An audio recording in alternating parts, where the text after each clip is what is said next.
मनमोहन जी गंभीर बीमार हुए। विदेश में रह रहे बेटा बहू अपनी व्यस्तताओं के कारण देखरेख हेतु आ न सके, तो वहीं से देखभाल के लिए नर्स का इंतजाम कर दिया। नर्स मोना 32 साल की सुशील, सभ्य और स्नेही महिला थी। वह सुबह 7 बजे आती और शाम को 7 बजे चली जाती। बेहद विनम्र और जिंदा दिल महिला। पति कुछ साल पहले सड़क दुर्घटना में छोड़कर जा चुका था। घर में केवल बुजुर्ग सास ससुर और एक 10 साल की बेटी थी। मनमोहन जी मोना के मृदु व्यवहार के कायल हो गए। ऐसा लगता था मानो क्रोध पर विजय पाई हो उसने। मोना की स्नेह भरी देखभाल और दवाइयों के असर से मनमोहन जी की तबीयत में सुधार होने लगा था। बेटा प्रतिदिन शाम को वीडियो कॉल कर उनका हाल चाल जान अपने उत्तरदायित्व की इतिश्री कर लेता था। जैसे जैसे मनमोहन जी की तन की तबीयत सुधार में आ रही थी, मन की तबीयत उदास होती जा रही थी। वजह थी स्वस्थ हो जाने के पश्चात उसी अकेलेपन को झेलना।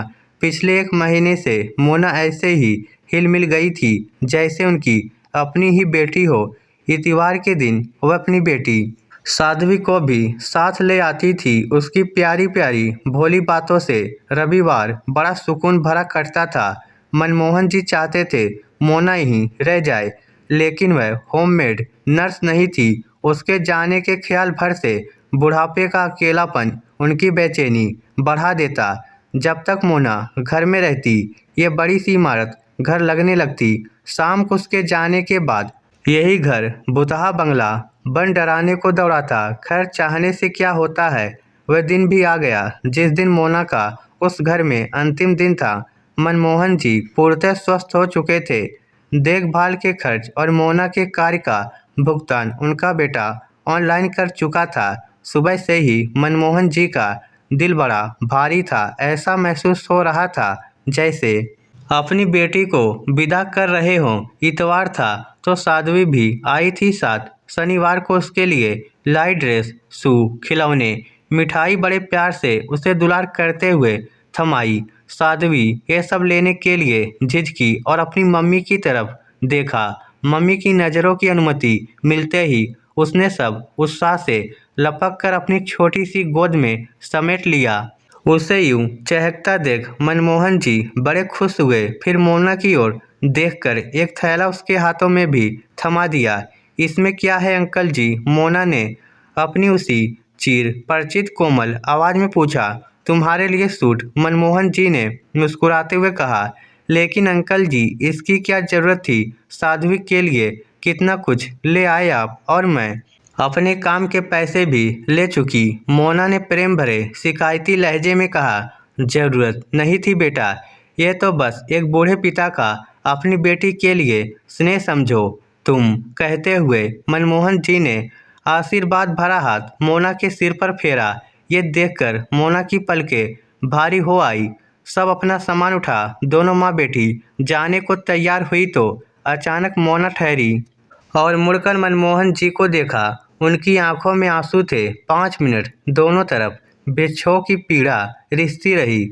मोना मनमोहन जी के पास आई और उनके गले लग गई। ये देख साध्वी भी खुद को रोक ना सकी और दौड़कर उन दोनों को अपने नन्हे आगोश में लपेट लिया। ये शायद संसार का सर्वोत्तम सुंदर दृश्य था। जब आंसू बहने से थक गए तो मोना ने अपने पर्स से अपना कार्ड निकाला और मनमोहन जी को देते हुए कहा। अंकल जी, बीमार वृद्धों की देखभाल करना मेरा जॉब है। किसी हॉस्पिटल में नौकरी करने की बजाय अमीर अकेले बुजुर्गों की देखभाल कर अधिक पैसे कमा लेती हूँ मैं। इस नौकरी से मुझे 2 फायदे हुए हैं। एक तो पति के जाने के बाद मजबूत आर्थिक संबल मिला, और दूसरा आप जैसे बड़ों का भर भर आशीर्वाद और प्रेम। मेरे दामन में इतनी दुआएं हैं कि कभी कभी खुद पर नाच होने लगता है।